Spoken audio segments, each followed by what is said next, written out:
सोचिए, आपकी पूरी पहचान और नागरिकता पर सवाल उठ रहा है क्योंकि आपका नाम या आपके माता पिता का 2002 की वोटर लिस्ट में नहीं है। वेस्ट बंगाल में लाखों लोगों के लिए यही सच्चाई है, जहां एक रूटीन सा वोटर लिस्ट रिवीजन ने घबराहट और डर पैदा कर दिया है, जिसे असम के एनआरसी संकट की अफवाहों और यादों ने और बढ़ा दिया है। आज हम जानेंगे कि सच में क्या हो रहा है, लोग इतने डरे हुए क्यों हैं और आम नागरिकों के लिए क्या दांव पर लगा है। स्पेशल इंटेंसिव रिवीजन या SIR ऑफिशियली इलेक्टोरल रोल्स का एक रूटीन अपडेट है। मरे हुए वोटर्स को हटाना, नए जोड़ना और गलतियों को ठीक करना।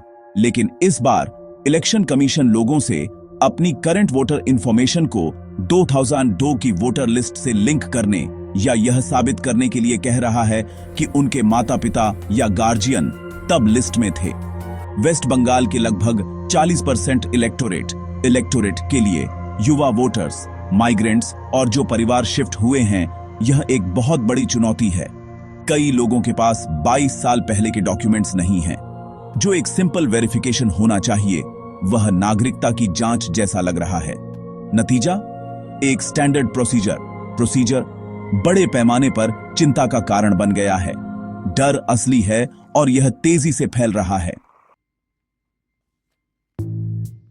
इलेक्शन कमीशन का कहना है कि SIR वोटर लिस्ट को साफ करने के लिए है, जिसमें 2002 को एक बेसलाइन के रूप में इस्तेमाल किया जा रहा है। लेकिन पब्लिक को कुछ और ही गड़बड़ लग रही है। एक बैकडोर NRC जो रूटीन अपडेट के बहाने मार्जिनलाइज्ड ग्रुप्स को टारगेट कर रहा है। दशकों पुराने डॉक्यूमेंट्स की मांग गरीब और विस्थापित लोगों के लिए खासकर चिंताजनक है, जिनके पास शायद वे कभी थे ही नहीं। सरकार की साफ कम्युनिकेशन की कमी ने शक को और गहरा कर दिया है। भरोसे की जगह अफवाहों और पॉलिटिकल प्रोपेगेंडा ने एक खालीपन भर दिया है। जो एक टेक्निकल टास्क होना चाहिए, वह एक पॉलिटिकल और इमोशनल क्राइसिस बन गया है। ऑफिशियल इंटेंट और पब्लिक परसेप्शन के बीच का गैप इससे ज्यादा नहीं हो सकता। बंगाल में डर असम के NRC अनुभव से बना है, जहां 1.9 मिलियन लोग, कई लाइफ टाइम रेजिडेंट्स लिस्ट से बाहर रह गए और स्टेटलेस हो गए। परिवार टूट गए।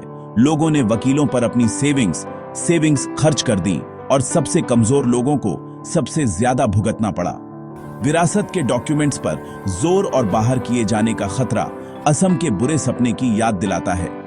आत्महत्याओं और परिवारों के अधर में लटके होने की कहानियां राज्य की सीमाओं को पार कर गई हैं, जिससे बंगाल में घबराहट फैल गई है।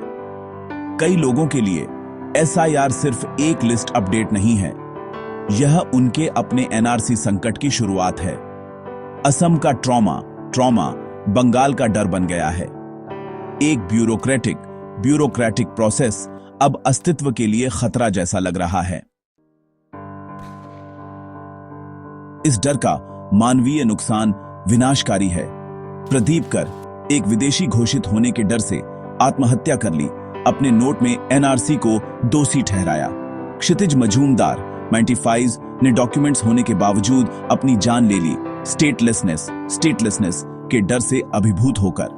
लोग काम मिस कर रहे हैं, अपनी सेविंग्स खर्च कर रहे हैं और पुराने रिकॉर्ड्स के लिए कतारों में लग रहे हैं, जो उन्हें शायद कभी न मिले। वोटर डिटेल्स में छोटी मोटी गलतियों ने भी कुछ लोगों को किनारे पर धकेल दिया है। लाखों लोगों के लिए SIR एक आरोप जैसा लगता है। उन्हें यह साबित करने के लिए मजबूर करता है कि वे यहीं के हैं। नुकसान, नींद की कमी, खोई हुई आय और दुखद रूप से खोई हुई जिंदगियों में मापा जाता है। क्या कोई एडमिनिस्ट्रेटिव क्लीन अप इस पीड़ा के लायक है? डर को शांत करने के बजाय वेस्ट बंगाल की पॉलिटिकल पार्टीज ने SIR को एक बैटल ग्राउंड बना दिया है। TMC इसे अल्पसंख्यकों और बंगाली हिंदुओं को डिसएनफ्रेंचाइज करने की बीजेपी की साजिश कहती है और किसी भी NRC जैसे प्रोसेस को रोकने की कसम खाती है। बीजेपी का दावा है कि यह एक रूटीन एक्सरसाइज है, लेकिन नेताओं के अवैध वोटर्स को हटाने के बारे में बयान केवल पब्लिक एंजाइटी को बढ़ाते हैं। आम लोग क्रॉसफायर में फंसे हुए हैं। उन्हें समझ नहीं आ रहा कि किस पर भरोसा करें। पॉलिटिकल रेटरिक तेज विभाजनकारी है और कोई वास्तविक समाधान नहीं देता। मानवीय संकट ब्लेम गेम्स से ढका हुआ है। सिस्टम में विश्वास तेजी से खत्म हो रहा है। ग्राउंड पर बूथ लेवल ऑफिसर घर घर जाकर लोगों से 2002 की वोटर लिस्ट से उनके लिंक को साबित करने के लिए कह रहे हैं।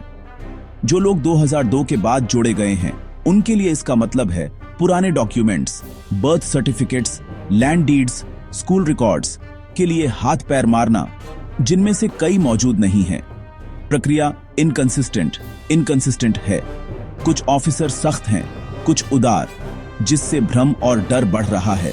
अफवाहें तेजी से फैलती हैं और लोगों को डर है कि उनके नाम डाउटफुल मार्क किए जाएंगे या हटा दिए जाएंगे।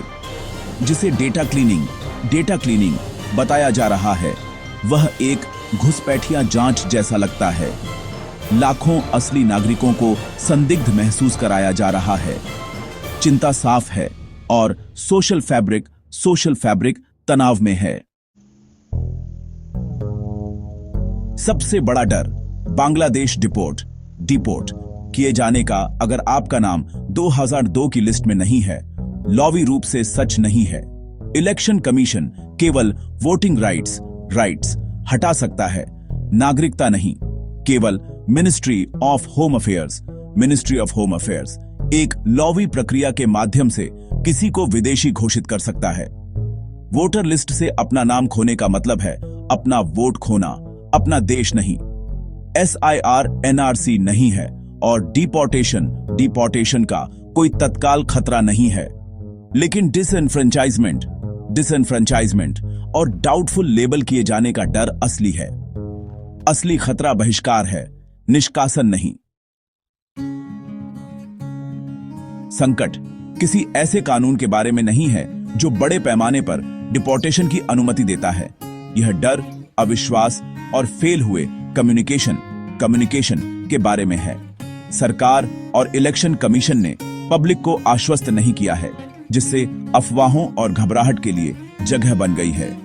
लोग उस बात पर रिएक्ट कर रहे हैं कि उन्हें डर है कि कानून क्या बन सकता है, न कि वह क्या है। हर राज्य की कार्रवाई को अब शक की नजर से देखा जाता है। डेमोक्रेसी सिर्फ इलेक्शन से कहीं ज्यादा है। यह सभी नागरिकों के लिए डिग्निटी और सिक्योरिटी के बारे में है। जब लाखों लोग स्टेटलेसनेस के डर में जीते हैं, तो सिस्टम फेल हो गया है। इंडिया को ट्रांसपेरेंसी, एम्पैथी और नागरिकता और अधिकारों के बारे में एक गंभीर बातचीत की जरूरत है। क्या हम भरोसे का राष्ट्र बना रहे हैं या डर का? जवाब हमारे फ्यूचर को आकार देगा।